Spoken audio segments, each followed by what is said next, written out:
Assalamualaikum, good morning, सुबह बखैर। Good morning everybody, welcome to Geo Pakistan with Humayun Abdullah. बस बहुत हो गए पेपर। पता है कि एक साथ अगर प्रिंट आउट आए ना एज एन डबल प्रिंट्स हो तो उसको अलग अलग करना भी एक टास्क एंड हाफ होता है। That is besides the point. जितने भी प्रिंट आ जाएं और पेपर हम इधर उधर कर दें और बात को हम छुपाने की कोशिश करें, बात यह है कि हम नहीं जीते कल, और जो मेरा वादा था कि हम आपके साथ सेलिब्रेट करेंगे एंड ऑल दैट, वो तो सारा खत्म ही हो गया। मैंने सेलिब्रेशन की ऐड से एहतमाम किया हुआ था। आई even had a cake and everything ready कि हम एंड वो जो नहीं होते पटाखे टाइप वो जिसमें से वो कागज निकलते हैं, बट कहने का मतलब है, so I had all those plans. I even had a green dress, but no, कुछ नहीं हो सका। कोई बात नहीं, हम केक खा सकते हैं अगर आपने मंगा ही लिया है। मैंने गम में सारा वैसे ही खा लिया। ये अब लंबी छोड़िए, कोई केक वेक नहीं मंगाया, कुछ भी ऐसा नहीं था। But that's not the point. The point is कि बड़ा, अब जब हमने कह दिया कि अगर केक मंगवाया है तो हम खा लेते हैं, ऐसा कोई मसला नहीं है। और हमें ठीक है दुख है, लेकिन इतना कोई दुख नहीं है। कुछ क्वेश्चन मार्क्स भी थे इस मैच में एम्पायरिंग को लेकर। फिर पाकिस्तान ने ठीक है अच्छा परफॉर्म किया, वी डिड फाइट, आखिरी गेंद के ऊपर जाके भारत ये मैच जीता। तो मुझे कोई एज सच दुख नहीं है। इंशाल्लाह हम अभी भी इस वर्ल्ड कप में फेवरेट टीम ही रहेंगे। On the bright side, it was an electrifying scenario. मतलब 90,000 people, Indians and Pakistanis and all cricket lovers were there। और मतलब एक ऑलमोस्ट वो जो आपको एनर्जी थी ना, वो टीवी स्क्रीन से फील हो रही थी। ऑफ कोर्स कौन जीता कौन हारा उस पर तो हम कर ही लेंगे बात, और पता ही है हमें। लेकिन it was just amazing to watch the two teams coming together. और वो कहते हैं ना कि एक जम गया था मैच।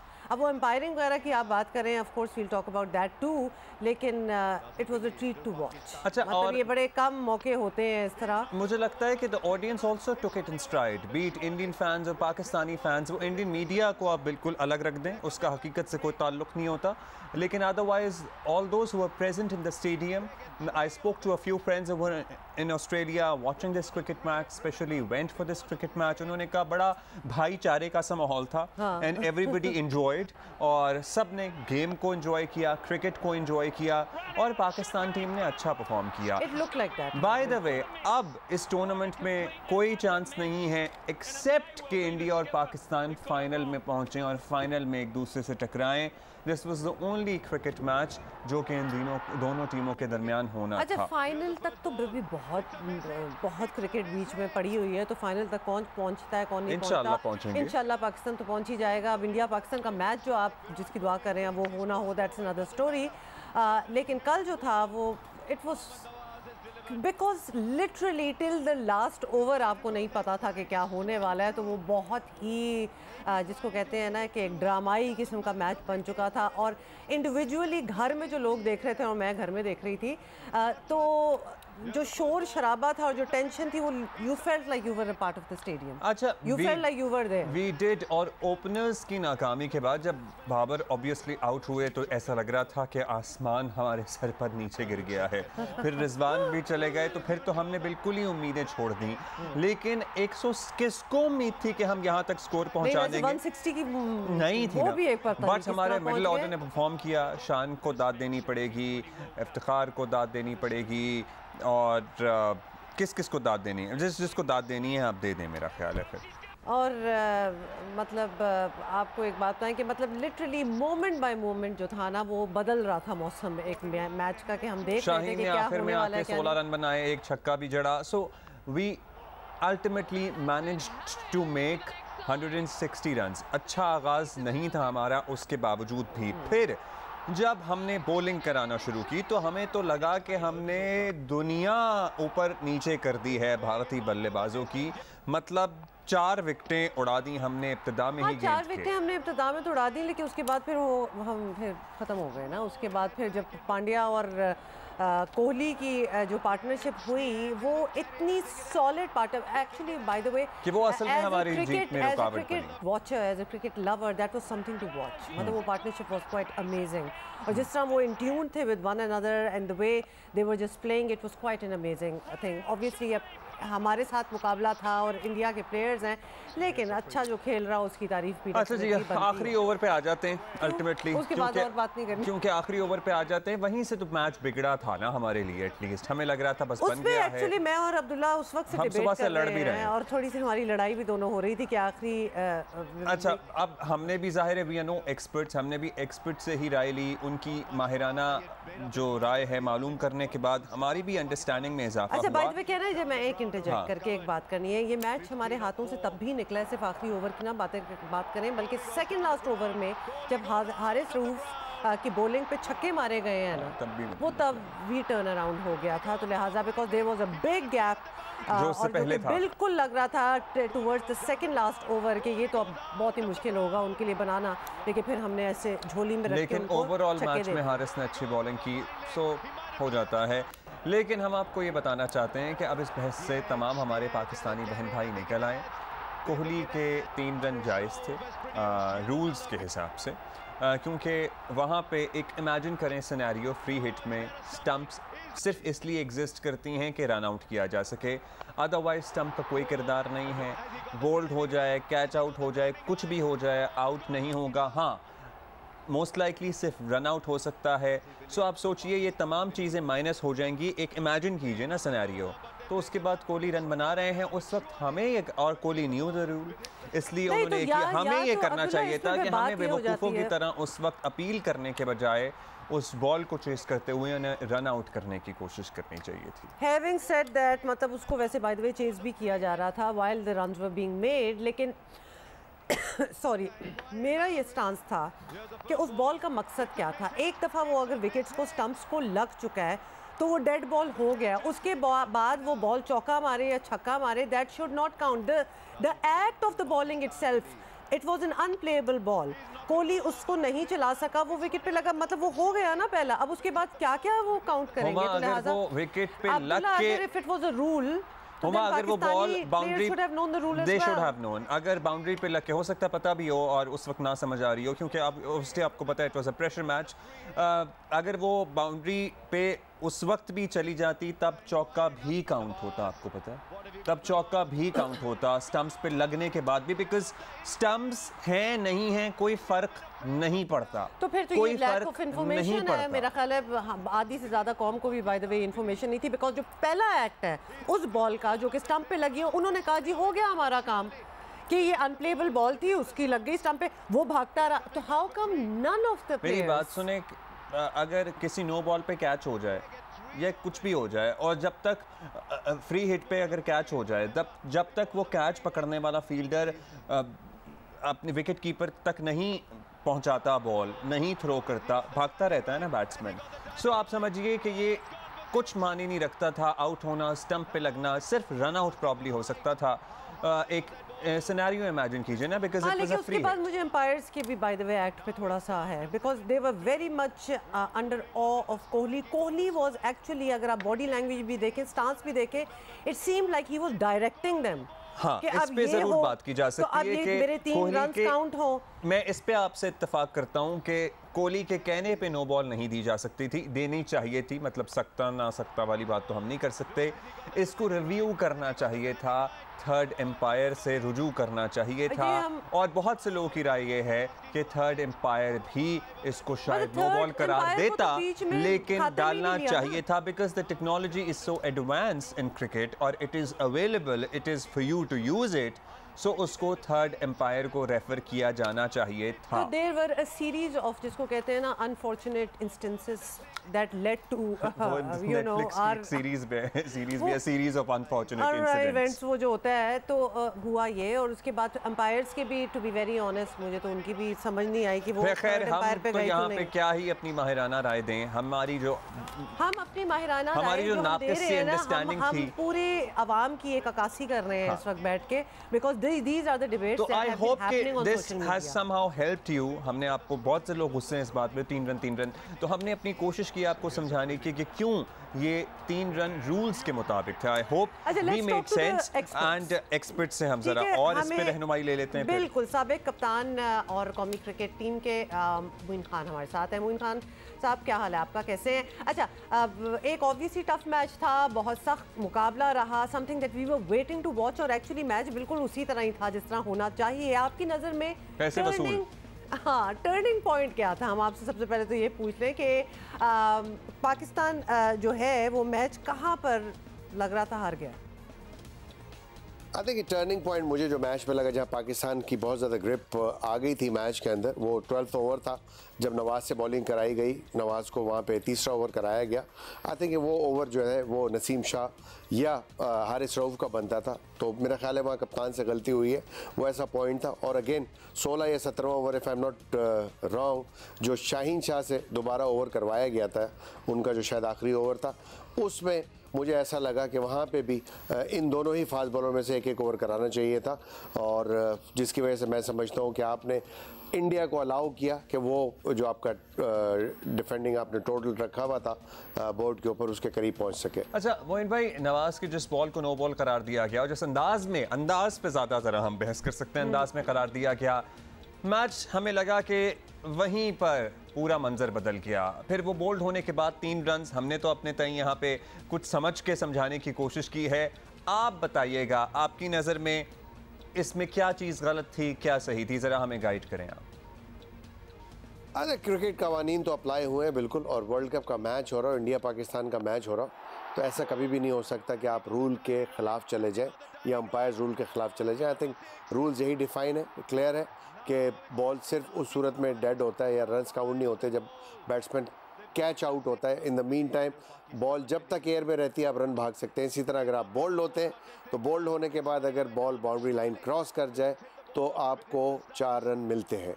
तो ये क्लैरिटी है बहुत ज़्यादा, और लोगों को भी मैं क्लैरिटी देना चाहता हूँ कि ये रूल क्लियर है। बट हाँ, ये रूल अमेंड हो सकता है अगर in case of batsman getting bowled, तो वहाँ पे बॉल को डेड हो जाना चाहिए। This is my opinion. Clearly फिर आप तो कह रहे हैं ये रूल है भी, it did not seam at that point कि हमारी टीम को ये रूल पता हो, बिकॉज अच्छा उनका अमेंड हो जाना चाहिए, लेकिन है नहीं अभी तक अमेंडेड ये। वेल, क्योंकि वो उस वक्त जो सिचुएशन ऑन द ग्राउंड हमें नजर आ रही थी, लग नहीं रहा था कि at least one team knows exactly what the rule is. ऐसा ही लग रहा था। अच्छा, कैप्टनसी पे कुछ जरा सवालात उठ रहे हैं। वैसे we should not comment, it is just the start of the tournament and we did well. हाँ, बट हम जरा आपसे पूछेंगे, आप बताइएगा, पावर प्ले में पाकिस्तानी बॉलर्स आपको पता ही है टॉप पर नज़र आ रहे थे, ऊपर प्रेशर भी बना हुआ था, लेकिन बजाय मज़ीद विकेट लेने की कोशिश करने के बाबर ने, जैसा कि आपने पहले भी डिस्कस किया, कि स्पिन के ओवर निकलवाने की कोशिश की। ठीक था ये फैसला? देखिए जी, जो आइडियल पावर प्ले था वो हमें मिल गया था, ठीक है। उसके बाद आपने नेचुरली आपके जो स्पिनर्स हैं वो भी आपके स्ट्राइक बॉलर्स हैं, विकेट टेकिंग बॉलर्स हैं। यू कांट से कि अभी मुझे स्पिनर्स को नहीं कराना चाहिए। ये इफ्तिखार बॉलर नहीं थे या एक पार्ट टाइम बॉलर नहीं थे, ये आपके जेन्युइन स्ट्राइक बॉलर्स हैं जिनकी T20 क्रिकेट के अंदर बहुत सारी विकेट्स हैं, यू नो। बट उनका ओवर नंबर या ओवर कितने ओवर उनको कराने हैं, वो जो डिसीजन था वहाँ पे थोड़ी सी मिसकैलकुलेशन हुई है बाबर से। अदरवाइज़ मैं समझता हूँ ओवरऑल जो है वो कप्तानी जनरली उन्होंने अच्छी की है। जनरली आप कह रहे हैं कि उनके आपके मुताबिक उन्होंने कप्तानी अच्छी की है। थैंक यू मोइन भाई, thank you for being with us. अब ये पूरे टूर्नामेंट में हम आपकी रहनुमाई लेते रहेंगे, और इस किस्म के बहुत से सवाल उठेंगे हमारे पास, जो कि आई गेस रूल्स भी होंगे, लेकिन every day is a new day, और हर चीज़ एक नए तरीके से समझ में भी आती है। जैसे कि तो खैर हमारा बड़ा दिल वैसे टूटा हुआ है इसमें। It was a spectacular match. It was. Cricket fans ने, आर्मी फैंस ने बहुत एंजॉय किया। मतलब इंडिया पाकिस्तान मुकाबला हो, वर्ल्ड कप का मैच हो, और इस तरह का मुकाबला हो, पैसा वसूल जिसे कहते हैं ना, खिड़की तोड़। और उसके बाद एक स्क्रीन पे तो हम लोग देख ही रहे थे, मैच तो चल ही रहा था, लेकिन अराउंड द मैच जो एक्टिविटीज़ थी और जो एनर्जी थी, जो टेंशन भी आप डाल दें, और लेकिन बड़ी फ्रेंडली एनर्जी थी, वो सोशल मीडिया पे जो आपको नज़र आ रही थी। हमारे बहुत से स्टार्स जो हैं वो भी वहाँ पहुँचे हुए थे, तो एवरीबडी वाज पोस्टिंग और अपडेट्स डाल रहे थे। It made us feel a part of the whole thing as well. तो वो बड़ा मज़ा आ रहा था। एनीवे जी, हमारे correspondent Faizan Lakhani who is lucky enough to be in Melbourne, और उन्होंने भी मैच देखा, तो उनसे बात कर लेते हैं। फैजान, क्या हाल है आपका? और फैजान, हम एक एनर्जी की बात कर रहे हैं कि कल मैच के दौरान क्या थी, और यकीनन आप भी वहीं थे। बताइएगा ज़रा अपना आंखों देखा हाल भी, और व्हाट डिड यू फील कि किस किस्म की कॉमराडरी थी पाकिस्तान इंडियन फैंस के बीच में? जी, बड़ा जबरदस्त माहौल था। 90,200 से जायद शायकीन मेलबर्न के तारीखी ग्राउंड पर मौजूद थे, और एक बड़ा अच्छा वहाँ पे फैंस ने भी दोस्ती का, पीसफुल मैसेजेस दिए, दोस्ती का मुजाहरा किया। कुछ ऐसे फैंस भी मिले थे मुझे वहाँ मेलबर्न क्रिकेट ग्राउंड पर जो बैक वक्त अपनी टी शर्ट पर, आधी टी शर्ट पर पाकिस्तान का निशान था, आधी टी शर्ट पर इंडिया का निशान था, जो एक दोस्ती का, एक भाईचारे का पैगाम दे रहे थे।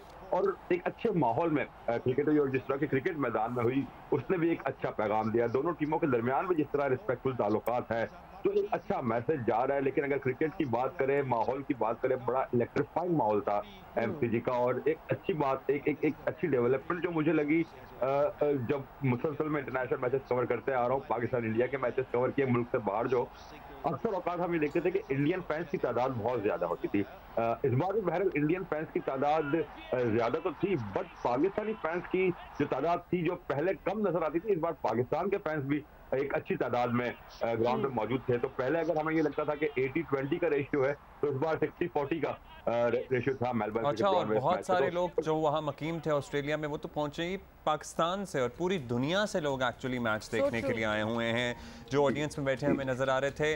In the end everybody did have a great time, और मैच भी ऐसा था कांटे का कि आप मतलब सर पकड़े या नाखून चबाएं। बताएं, एक बहस हमारी यहाँ चल रही है, और ऑब्वियसली हर जगह ही, वैसे तो सोशल मीडिया पे भी देखें, तो आप बताएं कि वहाँ भी कोई इस किस्म की आफ्टर द मैच कोई बातें हो रही हैं, खासतौर पे फ्री हिट पर बोल्ड होने के बाद 3 रन मिल जाना। सॉरी, हम आपको इन्वॉल्व कर रहे हैं। हालांकि मैं इन्हें समझा रहा हूँ सुबह से फैजान के, इसमें कोई मुजाहिदा नहीं है। समझ रहे हैं, वैसे ही पूछ रहे हैं। मैं आईसीसी के कानून आपको इससे बता दूं। देखिए, ये बिला वजह की बहस है, इसमें कोई इसमें डाउट की बात नहीं है। वो बिल्कुल सही 3 रन जो बाई के थे वो मिले थे। जब बॉल उस वक्त तक प्ले में रहती है जब तक वो फील्डर या बॉलर या विकेट कीपर के हाथ से ना आ जाए, या उसका पूरा एक्शन बॉल का मुकम्मल ना हो जाए। देखिए, बॉल उस वक्त डेड होती है, उस सूरत में होती है डेड बॉल जब एक्शन मुकम्मल हो, यानी अगर प्लेयर आउट हो। फ्री हिट पर प्लेयर आउट नहीं होता, बोल्ड नहीं होता, तो वो बोल्ड नहीं थे वहां पे, वो डिसमिसल नहीं था उस प्लेयर का। उसके बाद कोहली को रूल्स का पता था, इंडियन टीम को रूल्स का पता था, उन्होंने उसका फायदा उठाया और बाय के रन लिए। क्योंकि बैट से नहीं लगी थी बॉल, तो वो बाय के रन हुए थे। इस सूरत में डेड बॉल बिल्कुल नहीं थी, आईसीसी के कवानीन के मुताबिक ही, और जो क्रिकेट के रूल्स है, जो प्लेइंग कंडीशंस है, उसके मुताबिक ही वहां पे वो 3 रन दिए गए थे। हाँ, जो डिबेटेबल बात जरूर एक ही हो सकती है कि क्या वो वेस्ट साइड की नो बॉल थी या ना थी, ये बात की बात है। अंपायर से फैसला ले दिया, तो let's accept the defeat gracefully. Accept तो फैजान हम कर ही चुके हैं।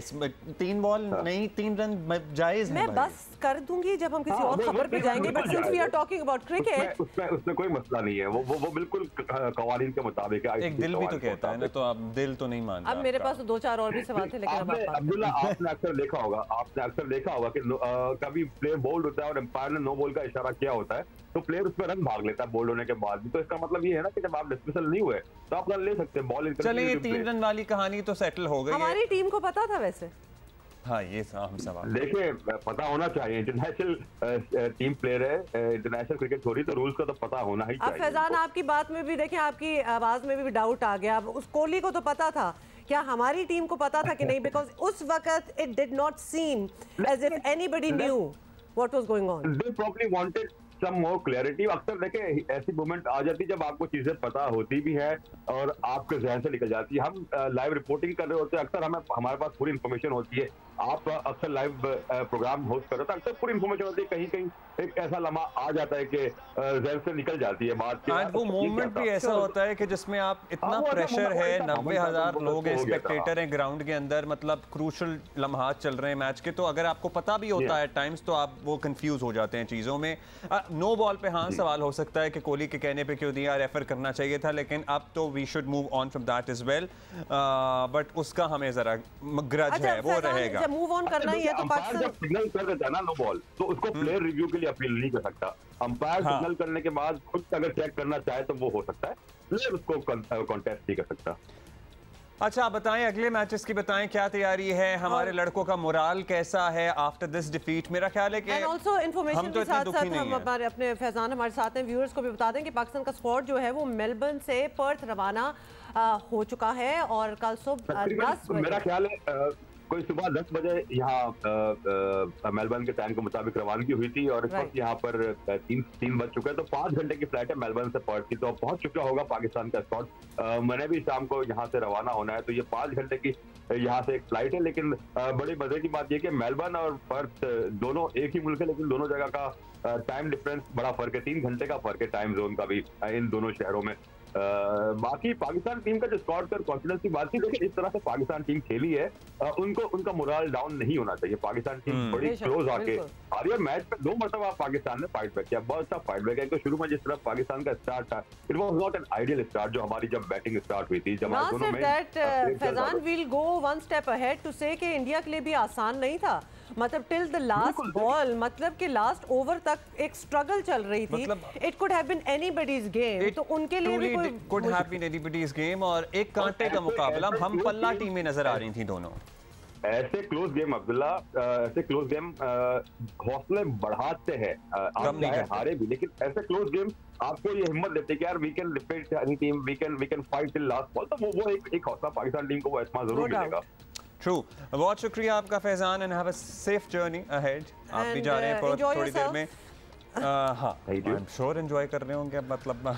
अच्छा, अब क्रिकेट ऐसा इस वक्त टॉपिक हो चुका है कि अब से जब तक ये वर्ल्ड कप चलेगा हम तो हर कहानी के बाद क्रिकेट पे ज़रूर बात करेंगे, तो मज़ीद बात करेंगे and we'll have more analysis on that. Okay, मतलब पहले आप समझौता कर लें इस बात से और अभी हम ब्रेक ले लेते हैं। Good morning.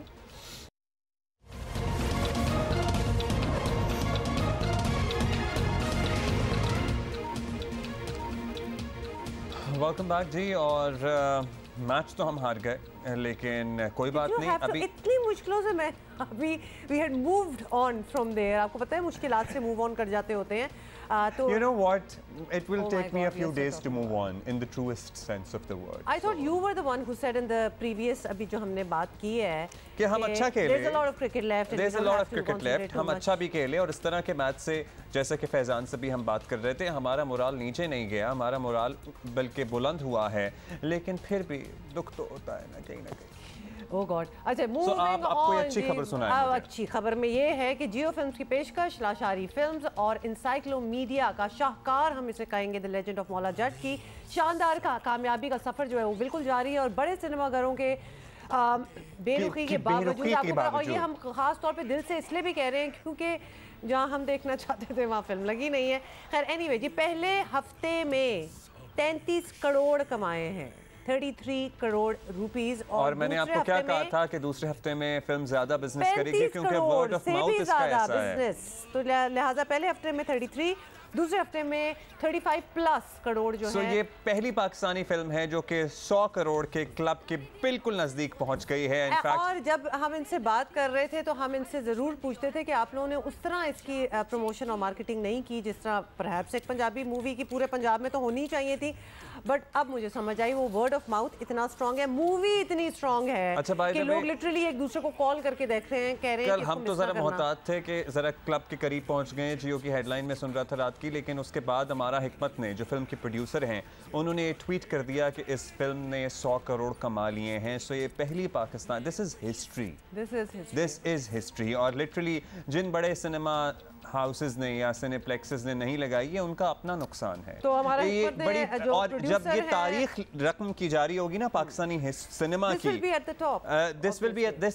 The top and this will be at the top. और जब तारीख रकम की जा रही होगी तो इन सिनेमा हाउसेस को ज़रूर याद रखा जाएगा जिन्होंने, मुझे नहीं पता किसकी गलती है किसकी नहीं है, लेकिन ये वो फिल्म है जिसके लिए तमाम डिफरेंसेस ख़त्म करके ये फिल्म तमाम ऑडियंस के लिए लगानी चाहिए में ये नहीं लगी ना, you are at a loss. Movie लगाएं, आपकी भी बड़ी चांदी होगी। इसमें बिलाल लाशारी डायरेक्टर जो है मूवी के, उन्होंने भी ये पोस्टर शेयर किया और बताया कि movie has done phenomenally well. अच्छा जी, दुनिया भर में एक दिन मनाया जा रहा है, लेकिन दुनिया का कंसर्न शायद अब ये नहीं रहा है। पाकिस्तान और एक दो और मुल्क को कंसर्न ही बचा है। दुनिया भर में पोलियो से मरज से बचाव का आलमी दिन आज मनाया जा रहा है। मुल्क में पोलियो के खिलाफ नई मुहिम आज से शुरू भी की जा रही है।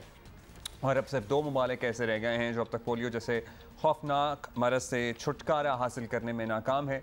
बदकिस्मती से एक पाकिस्तान है, दूसरा अफ़गानिस्तान है, एक नाइजीरिया होता था, अब वो भी ओवरकम कर गया है। अगरचे पाकिस्तान में पोलियो केसेस में कमी वाज़े आई है, लेकिन वायरस का जड़ से ख़ात्मा अभी तक मुमकिन नहीं हो सका है, जिसकी बड़ी वजूहात यही हैं। वैक्सीनेशन से मुताल्लिक़ लोगों ने बिला वजह की मन घड़त कहानियाँ एक से सुन के दूसरी तक पहुँचाना बनाई हुई हैं। हुकूमतों की जानिब से हर रोज़ पोलियो के ख़ात्मे की संजीदा कोशिश की जा रही है और तमाम हुकूमतें ये कोशिश दिहाइयों से कर रही हैं। आई वंडर, बाय द वे, मैंने अपने बच्चों को और एक बात ये भी याद रखिएगा कि चाहे आपके 5 साल से कम उम्र बच्चे ने पोलियो के कतरे पिए हुए हैं, आपको दोबारा ये कतरे पिलाने हैं। इनका कोई नुकसान नहीं है, फ़ायदा ही है।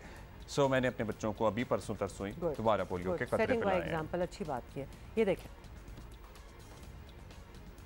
मैं सबसे ये दरख्वास्त करूंगा कि आपको खुद, अगर आपके बच्चों को पोलियो ड्रॉप्स नहीं मिल रहे तो आपको खुद जाना चाहिए। हमारे ये जो हेल्थ वर्कर्स हैं जो 2,60,000 सारे मुल्क में हैं, आपको खुद जाके अपने बच्चों को पोलियो ड्रॉप्स दिलवाने चाहिए। इसकी एक तो आपके बच्चों के लिए बड़ा ज़रूरी है, लेकिन हमारी कौम के लिए बड़ा ज़रूरी है। पोलियो एक ख़तरनाक मर्ज़ है जो आपके बच्चों को उम्र भर की माजूरी में खुदा न खास्ता मुब्तला कर सकता है, बल्कि जानलेवा हो सकता है। पोलियो से बचाव के लिए सिर्फ 2 बूंदें आपके बच्चों को माजूरी से हमेशा के लिए बचा सकती हैं अल्लाह ताला के फजलो करम से। आए हम अपने बच्चों का, इस कौम के नौनिहालों का मुस्तकबिल महफूज करें। चलिए, ये तो आपने देख लिया। साथ ही आपको बताएं कि बाज़ औक़ात पोलियो टीमों को मुख्तलिफ मुश्किलात का सामना जो है वो रहता है, और जिसकी हम काफ़ी बात भी करते हैं, विजुअल्स भी आपको दिखाते हैं, और बहुत ही गलत बात है ये। और गलत फहमी के शिकार बाज़ अफराद बच्चों को पोलियो के कतरे पिलाने से इनकार कर देते हैं। हुकूमती कोशिशें अपनी जगह, लेकिन आदाद व शुमार बताते हैं कि पाकिस्तान को पोलियो के ख़ात्मे के लिए अभी बहुत कुछ करने की ज़रूरत है।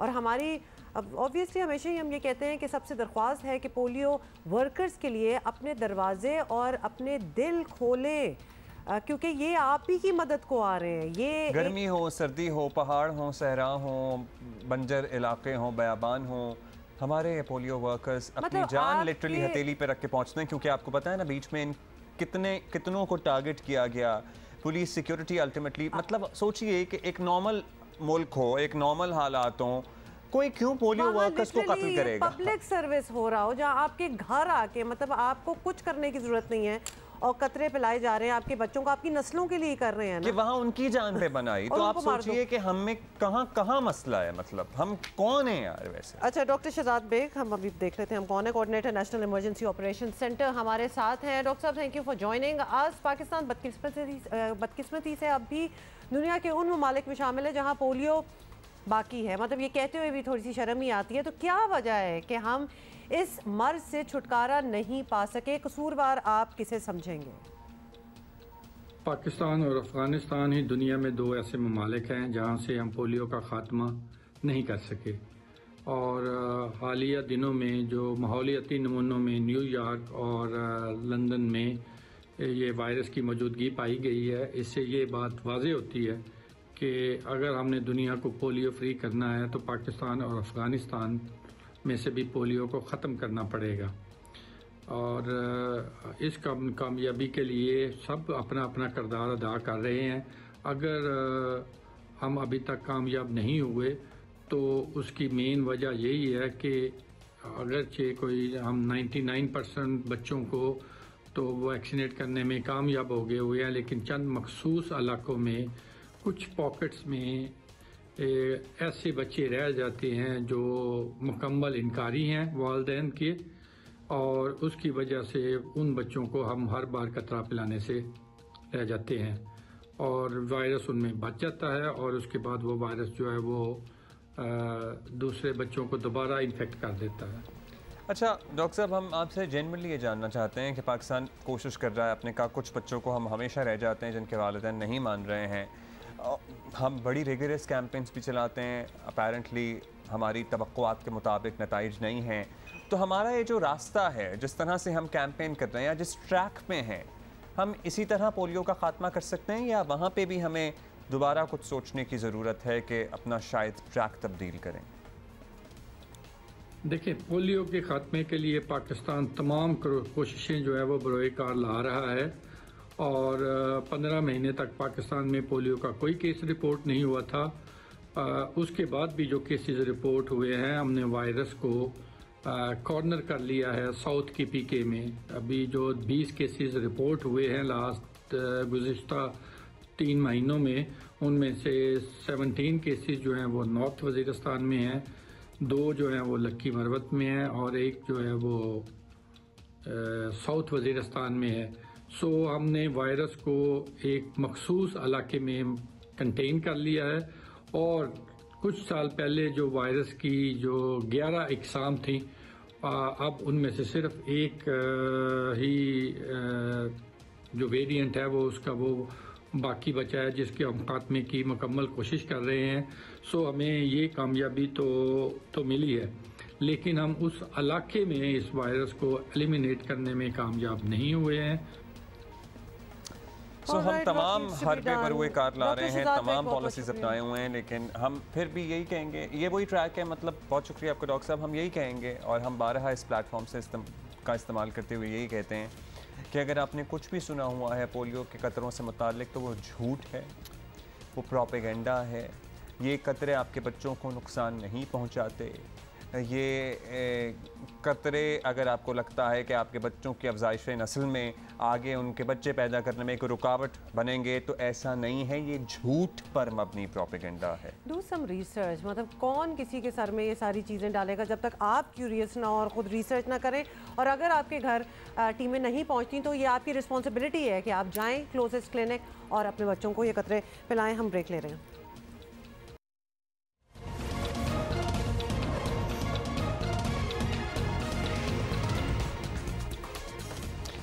वेलकम बैक जी। और लिटरली अलसुब हम तो सो गए थे और फिर अलसुब जब जागे तो इंतहाई अफसोसनाक खबर हम तक पहुंची। शुरू में तो यकीन नहीं आ रहा था कि ऐसा हो गया है, लेकिन बाद में तस्दीक हुई कि सीनियर सहाफ़ी और एंकर पर्सन अरशद शरीफ को केनिया में कत्ल कर दिया गया है। इनके अहल खाना ने तस्दीक की है। इनकी अहलिया ने ट्विटर पर अपने पैगाम में लिखा कि पुलिस के मुताबिक उन्हें गोली मारी गई है।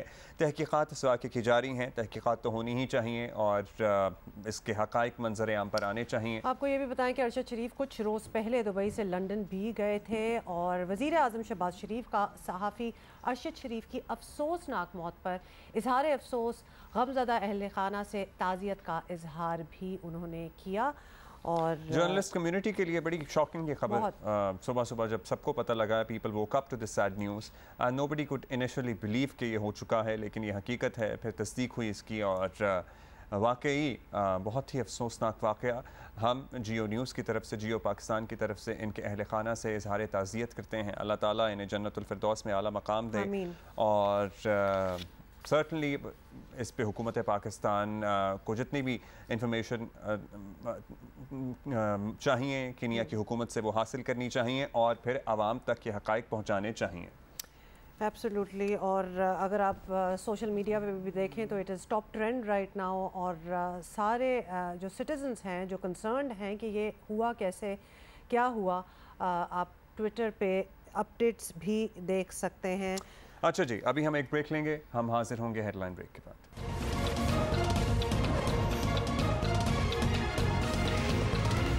Obviously any match that they would lose, तो वो डाउन तो थोड़े से लग ही रहे थे। लेकिन बाबर आजम की बड़ी अच्छी बात है कि जब हम जीतते हैं तो सारे मिल के जीतते हैं, तो हार भी किसी इंडिविजुअल की वजह से नहीं हो सकती, तो मिल के ही हारे भी। और उन्होंने नवाज को मेंशन भी किया।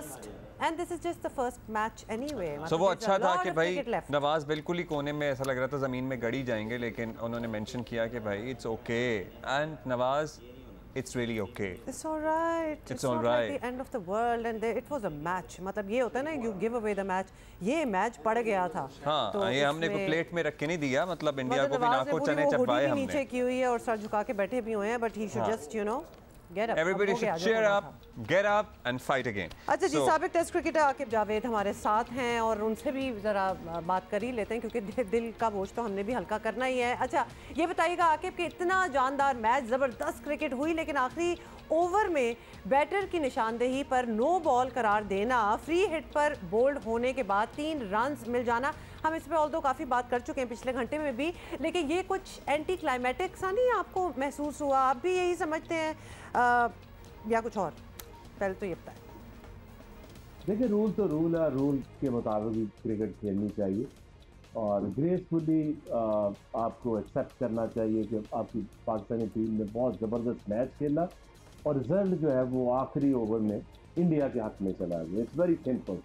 एंजॉय करें गेम को और ग्रेसफुली एक्सेप्ट करें कि इंडिया हमसे आज मैच जीत गया है, बट जिस तरह से क्रिकेट खेला है पाकिस्तान वो ज़बरदस्त थी और यही एक खूबसूरती है पाकिस्तान इंडिया के मैचेस की। बिल्कुल, रूल्स तो रूल्स हैं। अच्छा आकिब भाई, पाकिस्तान सर्टनली एक अच्छा मुकाबला करके हारा, इससे ज़्यादा हम शिकायत कर नहीं सकते, करनी चाहिए भी नहीं। हमारी बैटिंग में ऑल्दो इनिशियल हमारा ओपनिंग जोड़ी हमारी नहीं चली, लेकिन शान मसूद और इफ्तिखार की बैटिंग जिस तरह चली उसने कुछ ज़ख्मों पर मरहम रखा। आप समझते हैं कि अब इस लाइनअप में अब भी फ़खर ज़मान की जगह निकलती है या नहीं निकलती? देखिए, फ़खर अगर आज फिट नहीं थे तो 2 दिन बाद कैसे फिट होंगे? ये डिसीजन तो आपको पहले जब 15 प्लेयर आपने रखने थे तब लेने थे, लेकिन एक थोड़ी सी परेशानी आज नज़र आई है, थोड़ी सी कि हारिस की बॉलिंग को लेके कि वो जिस तरह के हारिस है उस तरह वो तेज़ भाग के तेज़ बॉलिंग नहीं कर रहे थे। तो ये इनको अभी इस मैच के बाद हारिस शाहीन को भी देखना पड़ेगा, इजी 100% फिट, और मैनेजमेंट को भी देखना पड़ेगा क्योंकि आप रिस्क नहीं ले सकते। शाहीन जैसे बॉलर रोज़ रोज़ पैदा नहीं होते, तो इसलिए ये भी एक डिसीजन बड़ा इंपॉर्टेंट है आगे जाके।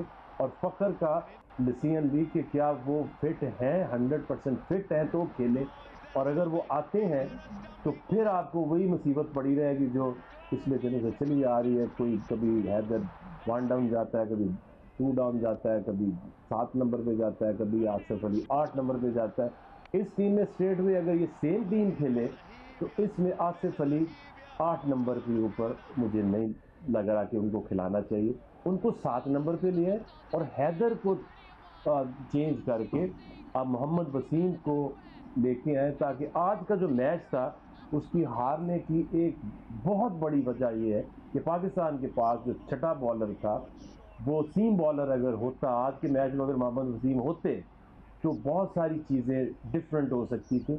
लेकिन दोनों टीमों ने मुश्किल में आई पाकिस्तान बैटिंग शुरू में, बीच में संभली, फिर आके 3-4 आउट हो गए और फिर एंड में शाहीन और हारिस ने भी ऐसा एक स्कोर कर दिया 160, जो कि इस मैच से पहले भी लोग अगर सोचते या ख्वाहिश करते तो 160 टोटल ही नज़र आ रहा था। अच्छा, यानी आपके कहने का मतलब है कि ऐसी सिचुएशन में अगर फ़हीम अशरफ होते तो ज़रा ज़्यादा एडवांटेज होता पाकिस्तान को इस वक्त। खैर एनीवे, आगे ये बताएं कि अब क्या आपको लग रहा है, ये तो हो गया जो होना था, अगले मैचेस के लिए क्या टीम में तब्दीली की ज़रूरत है या यही लड़के जो हैं साउथ अफ्रीका, बांग्लादेश, जितनी भी टीमें आगे होंगी उनके खिलाफ खेलेंगे? क्या देख रहे हैं आप? देखिए, चेंज तो बनता है क्योंकि ये पिचेज़ ओवरनाइट की ठीक तो होने वाली नहीं है। ऐसी पिचेज़ हमने ऑस्ट्रेलिया में आज तक नहीं देखी। मोहम्मद वसीम को टीम में आना चाहिए और 7 नंबर पे मोहम्मद आसिफ का रोल बनता है, और फिर आपका अगर फ़खर को आज नहीं डाला तो फिर 3 दिन बाद उसको कैसे डाल देंगे? सो आई थिंक कि शुरू में जब 15 बना रहे थे तो वहाँ गलती की, पिछले 6 महीने से गलती की कि फ़हीम अशरफ को टीम से दूर रखा। लेकिन अब जो भी ऑप्शंस है इसमें मोहम्मद वसीम को टीम में लेकर आए और 8 नंबर पे वो भी 2-3 हिटें मार लेंगे और एंड में कोई फ़र्क नहीं पड़ता। जिस तरह शाहीन ने 10 रन बना दिए, जिस तरह हारिस ने आगे एक आधा छक्का मार दिया, तो उसमें कोई ऐसा फ़र्क नहीं पड़ता कि 8 नंबर के ऊपर आपकी बैटिंग, आपका प्योर बैट्समैन हो तो ही आपकी बैटिंग कंप्लीट होती है। बहुत शुक्रिया आपका आकिब भाई। लेट्स सी, आपने कुछ टिप्स भी दिए हैं, होपफुली कुछ काम आए, but we should remain satisfied कि जो टीम मैनेजमेंट है, जो उधर लड़के मौजूद हैं वो हालात वाक़यात और कंडीशंस के मुताबिक अपनी तरफ से बेहतरीन फ़ैसला ही करेंगे और करते होंगे। हर कोई यही सोच के फैसला कर रहा होता है कि उसने टीम को जितवाना है। लेट्स फेस इट, दिल पे हमारे ज़्यादा इसलिए लगी है क्योंकि इंडिया के खिलाफ मैच था, वरना हार जीत तो चलती रहती है। This was a tough match and we did well, मतलब we did well as well, तो लिहाजा आप इसको निकाल दें, आगे बढ़ना। सो वो तब मुझे लड़कों को ड्रेसिंग रूम में जितना मैंने उदास और परेशान देखा, उसे देख के ज़्यादा स्ट्रेस हो रहा था कि रिलैक्स गाइस, इट्स ओके। चलो आगे बढ़ने की बात हो रही है, अब कौन कौन आगे बढ़ेगा, बहुत से लोगों को आगे बढ़ने की ज़रूरत है। जैसे कि अगली खबर हम आपको बताएं कि इलेक्शन कमीशन ने तोशा खाना रेफरेंस में इमरान खान को नाअहल करार दे दिया, तो खदशा था कि बड़ा एहतजाज सामने आएगा। ये तासुर भी दिया जा रहा था कि मकबूल तरीन सियासी लीडर की नाअहली हुई तो मुल्क का निज़ाम में ज़िंदगी जो है वो मफलूज हो जाएगा। बहुत कुछ सोचा जा रहा था, लेकिन देखने में आया कि खान साहब के चाहने वालों की तादाद जो थी वो इंतहाई मायूस कुन थी। मतलब सैकड़ों में लोग जगह जगह मुख्तलिफ शहरों में निकले, कहीं दर्जनों की बात हो रही है। इनफैक्ट देखा भी हमने, चश्मे फलक ने नज़ारा भी देखा कि जब तक इमरान खान साहब ने यह ऐलान किया कि भाई एहतजाज कर दें, ख़त्म कारकुन, तो उस वक्त शायद ही मतलब खत्म क्या करना था, वो तो कुछ हो ही गया था सर। नहीं हुआ था। खैर इमरान खान ने अपने खिलाड़ियों को फ़ौरन पवेलियन लौटने का हुक्म दिया था और मुस्लिम लीग नून की नायब सदर मरियम नवाज़ ने इसकी जो वजह बताई, वो अक्सर लोग इससे मुत्तफिक दिखाई देते हैं। ज़रा सुन लें। अब आपको पता ही है इमरान खान के सपोर्टर्स सब जानते हैं कि कल्ट है, फॉलोइंग है। इमरान खान कुछ भी कर रहे हैं इस दुनिया में, और कुछ भी हो जाए, मतलब अपनी आँखों से भी लोग इनके फॉलोअर्स उन्हें कुछ करता हुआ सुनता हुआ देख लें, तब भी फ़र्क नहीं पड़ता उनको। यही एक इम्प्रेशन है। इलेक्शन कमीशन के फैसले ने साबित किया है कि उनके मुताबिक, इमरान खान के मुताबिक, कि इलेक्शन कमीशन का जो हालिया फ़ैसला है इसने उन्हें सादिक और अमीन करार दे दिया है। इंशाल्लाह मैं मेरे ख्याल में जुमे को मैं अनाउंस कर दूंगा अपनी डेट लॉन्ग मार्च की। जुमे को अनाउंस कर दूंगा किस दिन निकल रहे हैं हम। क्या अगर ये मुझे पकड़ लेंगे तो ये लॉन्ग मार्च नहीं होगी, यानी क्या लोग चुप करके बैठ जाएंगे? वो तो देखें, इस वक्त ये है कि हम मुनज़्ज़म तरीके से प्रोटेस्ट करते हैं। क्या ये चाहते हैं कि मुनज़्ज़म तौर पे एहतजाज हो, या ये चाहते हैं कि पाकिस्तान श्रीलंका की तरफ चला जाए? मैंने कौम की कभी बेताबी नहीं देखी मार्च के लिए जो इस मार्च की है। यानी क्योंकि मैं तो अपने एक अंदाज, अपनी पूरी प्लानिंग के तहत चल रहा हूँ ना, लेकिन कौम इस वक्त बेताब है। हमारी मार्च में कोई किसी किस्म का तशद्दुद नहीं होगा, बल्कि बड़ा लोग एंजॉय करेंगे इसको। मैं ये भी आपको कह दूँ, फैमिलीज आएंगी इसमें, यानी लोग हर किस्म की पार्टिसिपेशन शहरियों की होगी और लोग एंजॉय करेंगे क्योंकि प्रोटेस्ट होगा। ये लोग उन्होंने कहा है कि लोग एंजॉय करेंगे हर तरह की। हाँ, मुझे ये हमें अजीब बात लगी जहाँ वो कह रहे हैं लोग एंजॉय करेंगे। मतलब क्या एंटरटेनमेंट टुनाइट हो रहा है कि लोग एंजॉय करेंगे? बट एनीवे, ज़ाहिर इमरान खान के लिए ऑब्वियसली बड़ा मुश्किल वक्त है, ऑल्दो वो तो एंजॉयमेंट की भी बात कर रहे हैं। तो उनकी नाअहली के बाद पार्टी में पावर गेम भी शुरू हो गई है। ख्वाजा आसिफ ने दावा किया है कि चौधरी परवेज़ इलाही भी जल्द अपने रास्ते जो है वो अलग कर लेंगे। बहुत बड़ा क्लेम है वैसे।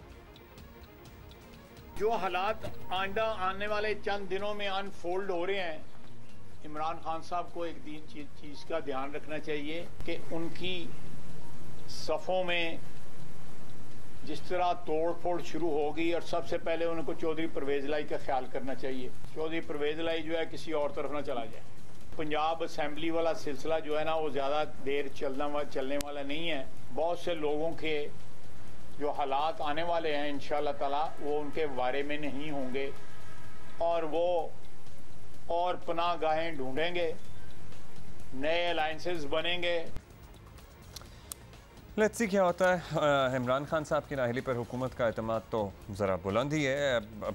इनकी नाअहली के मामलात अदालतें किस तरह हैंडल करती हैं तो ये वक्त पर ही पता लगेगा। सीनियर सहाफ़ी तज्ज़ियाकार तलत हुसैन साहब हमारे साथ मौजूद हैं। तलत हुसैन साहब से सबसे पहले तो मेरा ख्याल है ये पूछ लेते हैं, खासतौर पे तलत साहब, good morning, thank you for joining us.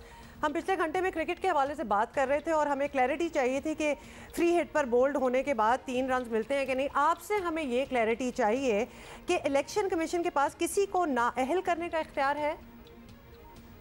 लेकिन जो इलेक्शन कमीशन का फैसला हमने पढ़ा है, जो रिलीज हुआ है थोड़ा सा, उसके अंदर तो ये वाज़ेह अंदाज से बताया गया है कि किस कानूनी शिक के तहत उन्होंने इमरान खान को नाअहल किया है। और नाअहल इस वजह से नहीं किया कि उनके ऊपर कोई बड़ी इखलाकी किस्म का जुर्म साबित हो गया है। टेक्निकल ग्राउंड्स के ऊपर उन्होंने बताया है कि आपके असासे जो बनते थे आपने डिक्लेयर नहीं किए, लिहाजा आपकी डिक्लेरेशन जो है वो झूठ पर मबनी है। चूंकि झूठ पर मबनी है लिहाजा फलां शिक के तहत हम आपको नाअहल करार दिए जाते हैं। तो एक स्ट्रॉन्ग टेक्निकल ग्राउंड उन्होंने डेवलप किया है, लेकिन दूसरी तरफ आर्गूमेंट ये अपनी जगह पर मौजूद है कि वो अदालत नहीं है, इलेक्शन कमीशन अदालत नहीं है और किसी को नाअहल करार देने के लिए अदालती प्रोसेस चाहिए। इलेक्शन के दिनों में बहरहाल किसने इलेक्शन लड़ना है और किसने इलेक्शन नहीं लड़ना, ये याद रखें कि ये इलेक्शन कमीशन की जुरिस्डिक्शन बनती है। तो जो इलेक्शन कमीशन ने अपनी तरफ से बताया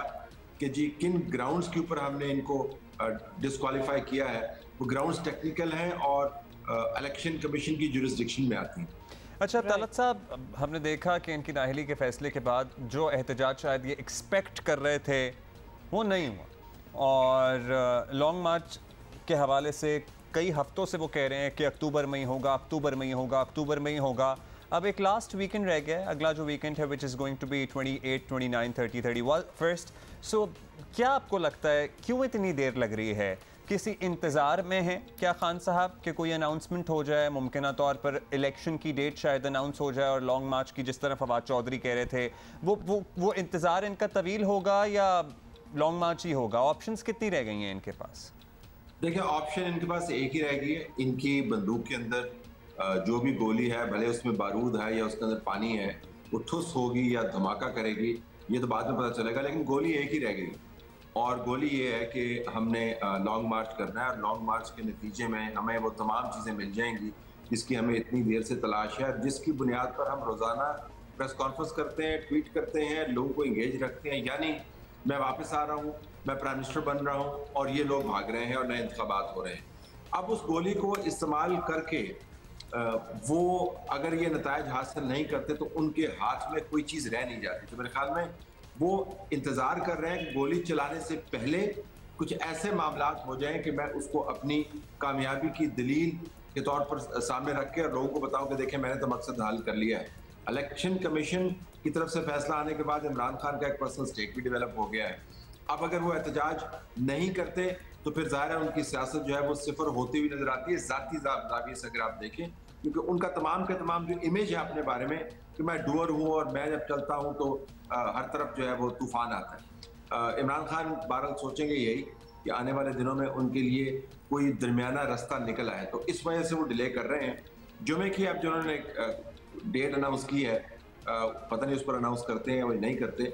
और ये दिलचस्प कमेंट अभी आप कर रहे थे कि एंटरटेनमेंट टुनाइट है या क्या है, कि वो कह रहे हैं कि लोग इसको एंजॉय करेंगे, लेकिन इसके अंदर भी एक बहुत ही आप समझे कि दानिशमंदी है सियासी छुपी हुई उनकी। वो दानिशमंदी ये है कि वो कोर्ट्स को बावर ये कराना चाहते हैं कि बड़ा नॉर्मल सा काम होगा जी, इसके अंदर तो मेला ठेला होगा, इसके अंदर म्यूजिक प्ले होगा, फैमिलीज आएंगी, ये तो अच्छा खुशगवार माहौल होगा। तो ये जो उन्होंने पैगाम दिया है ये कोर्ट्स को दिया है ताकि कहीं कोर्ट्स ये ना कहें कि आप हंगामा करने के लिए आए।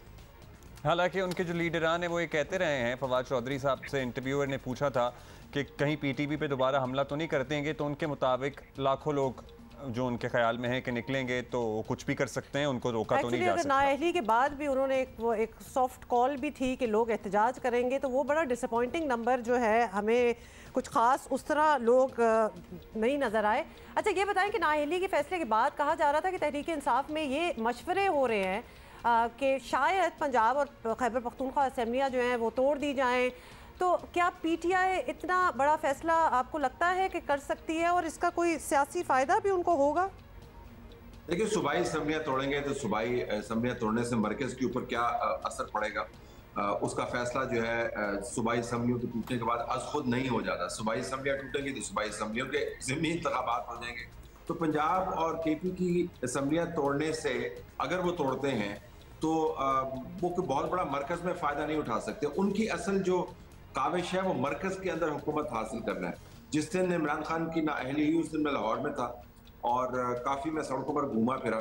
देखिए एक मुनज़्ज़म जो एहतजाज है ना, चले वो तो इमरान खान जब कॉल देंगे देखेंगे कितने लोग आएंगे। जब उन्होंने कॉल ऑफ कर दी, जिस तरह मरियम नवाज भी कह रही थी कि जब कोई निकला ही नहीं तो कॉल ऑफ आपने क्या किया, लेकिन एक स्पॉन्टेनियस आउटपोरिंग जिसको कहते हैं, यानी आज खुद लोग जो बाहर निकलते हैं पार्टी की कॉल का इंतजार करते हैं, वो नहीं हुआ। देखिए पार्टी ने कह दिया आप आ जाएं तो वो आ गए, उन्होंने कह दिया आप ना आए तो वो नहीं आए, वो कहलाता बात है। लेकिन लोगों का गम और गुस्सा, क्योंकि इमरान खान का मानना ये कि लोगों के जज्बात उनके कंट्रोल में नहीं है, तो हमें वो उबलते हुए अज खुद जज्बात कहीं पे नजर नहीं आए। लाहौर के अंदर इनफैक्ट शर्मिंदगी हो रही थी ये देख के कि बिल्कुल एक जगह पर 80 के करीब लोग खड़े थे जिसके अंदर से 40 कैमरामैन थे और 40 के करीब एहतजाज कर रहे थे और traffic was flowing normally. KP के अंदर भी हालात यही थे। अच्छा, क्विकली तलत साहब, ख्वाजा आसिफ साहब का एक कमेंट था अभी। हाँ बिल्कुल, बाबू साहबू पे कोई 80-150 लोग थे, लिबर्टी भी होंगे। ख्वाजा आसिफ साहब ने कहा कि परवेज़ इलाही साहब भी मुमकिन तौर पर अपना रास्ता बदल सकते हैं। मुख्तसर इन कमेंट दीजिएगा, आपको ऐसी कोई सूरत बनती हुई नज़र आ रही है कंसिडरिंग मोनस इलाही इमरान खान के फ़ैन क्लब का एक हिस्सा है? देखिए वो मोनस इलाही तो जो है ना वो तो मुकम्मल तौर पर इमरान खान के की दुनिया के बासी बन गए। परवेज़ इलाही के बारे में मैं सिर्फ एक जुमले में आपको बता दूं, वो कहते हैं जी कि वड्डा साहब मैंने कहेगा कि मैं इमरान को छोड़ देंगे, उस तो अलावा नहीं। उन वड्डा साहब कदों कहेगा ये तो आने वाले दिन बताएंगे। अच्छा ठीक है, बहुत शुक्रिया आपका, have a good day Talat साहब। अच्छा जी, अब while we wait for the Wadda साहब हम एक ब्रेक लें। हम ब्रेक ले लेते हैं अपनी तरफ से, क्या ख्याल है?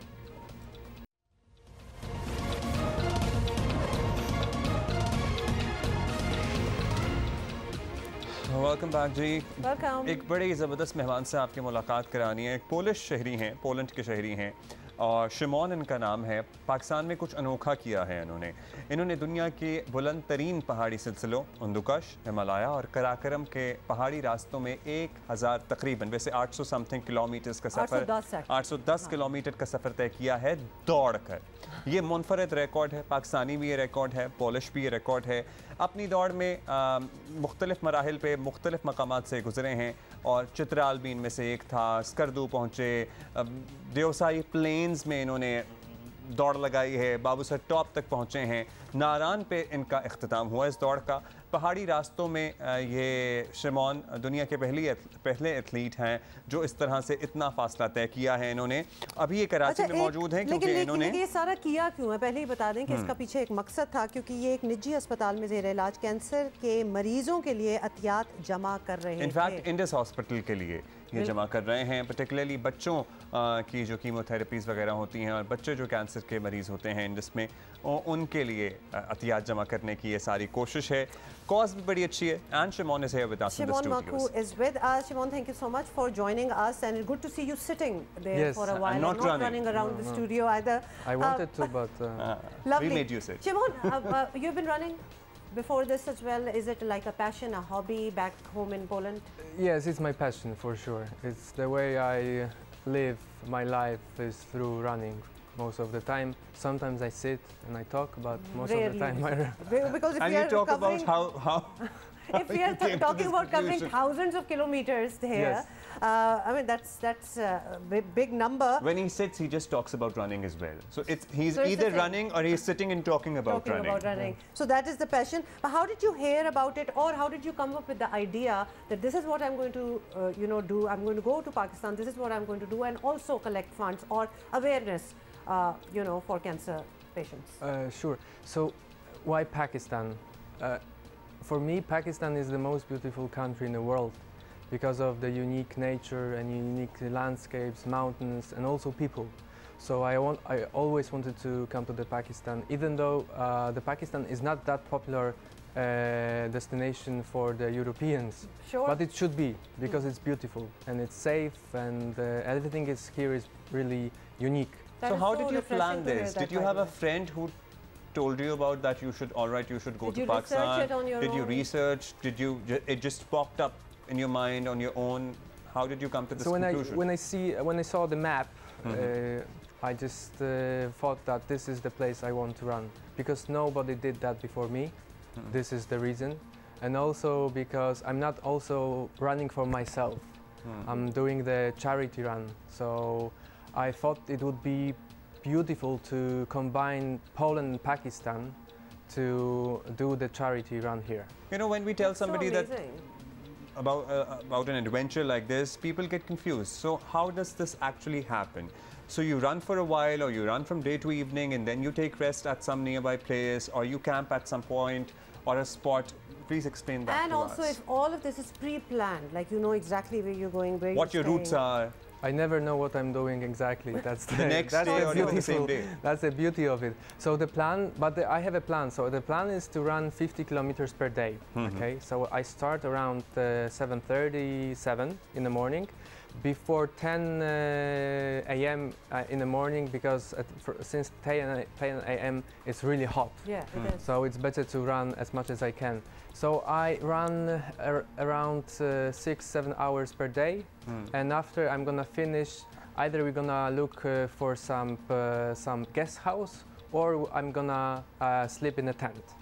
So this is the plan. But I had a really great Pakistani guides with me, and also a cameraman from Poland, so I was not that alone all the time. So you have also camped in wilderness and in the most empty places in mountains? Yes.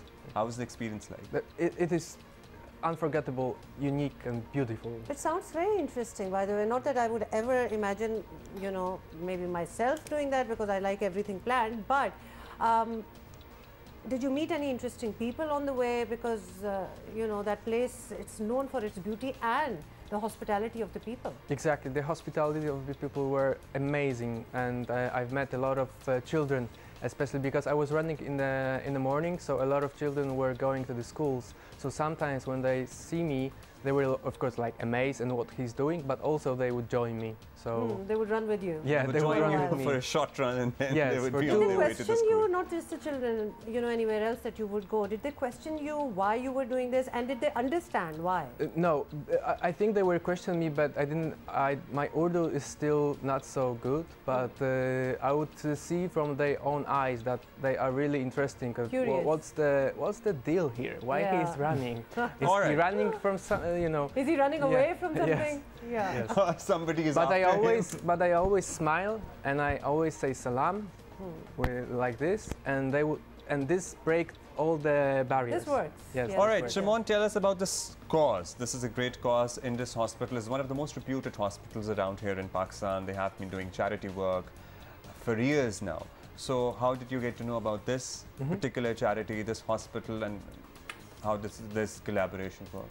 So I participate also in Poland in the charity fund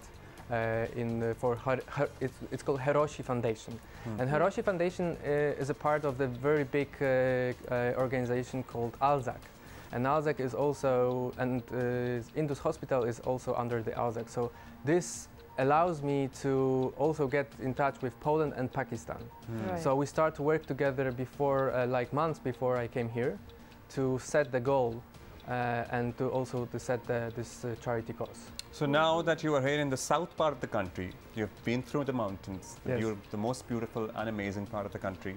But this region has its own beauty as well. We have some beautiful beaches back here in Balochistan, near Karachi. So what do you plan to do here particularly? I have a special mission here. I'm not here because of the... For a run? Yeah, no. I stopped run. We came here with my girlfriend Alexandra, and she's gonna direct a movie about the climate changes and also about the floods. So you're here to see the flooded areas of the country. So we want to also show the world that this is not only the Pakistani problem, but this is the worldwide problem. True. And we want to also show the world how is the situation in Pakistan, and to aware the world about the situation. So you're going to document that as well? Yes, me and Alexandra is a director. So I think our next guest is going to be Alexandra when she is done with that, because we would love to see that, because we do know this is a global problem and we are only seeing the effects here in Pakistan. Shimon, thank you so much for being with us, and great job that you've done. We've been looking at your pictures and some amazing visuals, and just imagining the freedom you would have to, you know, be running there. So, and for a good cause too. Thank you so much for being here with us and for doing what you're doing. भाई लोग क्या मतलब क्या causes होते हैं और क्या करते हैं उसके लिए, commendable, बड़ी ज़बरदस्त। ब्रेक के बाद मिलिए।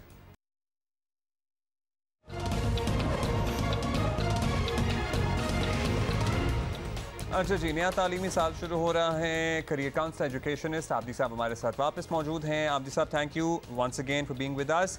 अब जो स्टूडेंट्स बैरून मुल्क जाना चाहते हैं, बाहर आला तालीम हासिल करना चाहते हैं, स्पेशली स्कॉलरशिप पर या अदरवाइज, क्या करना चाहिए आबदी साहब उन्हें इस वक्त? पहला जो स्टेज है वो काउंसलिंग का है। जितनी जल्दी हो सके अपने काउंसलर से ये डिसाइड कर लें कि आपके जो सब्जेक्ट कॉम्बिनेशंस हैं उसके तहत आप कौन सी डिग्री लेना चाहते हैं। अब आपको देखना है कि आपके पास बजट क्या है। जैसे ही आप अपना बजट डिसाइड करते हैं कि इतने पैसे तो मेरे पास हैं, बाकी की स्कॉलरशिप के लिए आपको कोशिश करनी है, तो आप उस तरफ जाएंगे। और उसमें पहला जो डॉक्यूमेंट आपके पास होना चाहिए वो है आपका स्टेटमेंट ऑफ पर्पस, जिसे ऐसे भी लोग कहते हैं, मगर इट्स SOP कि आप क्यों जाना चाहते हैं, क्यों ये आप डिग्री करना चाहते हैं, इससे आपको क्या बेनिफिट होंगे, दुनिया को क्या बेनिफिट होंगे, आप उस यूनिवर्सिटी के लिए क्या करेंगे जहां जा रहे हैं, और वो यूनिवर्सिटी आपको किस तरह कंट्रीब्यूट करेगी आपके कैरियर में। ये सारी चीज़ें हैं। उसके बाद आपको एक एक डॉक्यूमेंट्स को अभी से जमा करना शुरू करना पड़ेगा। आपकी ट्रांसक्रिप्ट्स, अगर आपने कहीं इंटर्नशिप की है, आपने कहीं कोई अवार्ड्स लिए हैं, ये सारी चीज़ें आपको जमा करके, और कोशिश करनी है कि डेडलाइंस, 2 बड़ी डेडलाइंस याद रखिए। एक तो कॉमन ऐप जो USA के लिए है, और यूकास जो UK के लिए है, उनकी डेडलाइंस को देखते रहिए, अपनी एप्लीकेशन सबमिट कीजिए। बहुत अच्छी बात की है आबदी साहब। अक्सर बच्चे जो हैं वो थोड़ा सा डिले कर देते हैं और वो डेडलाइंस मिस कर देते हैं, और फिर वो रिक्वेस्ट करना स्टार्ट हो जाते हैं यूनिवर्सिटी से कि उनको कंसिडर किया जाए। हम आपसे मिलेंगे कब?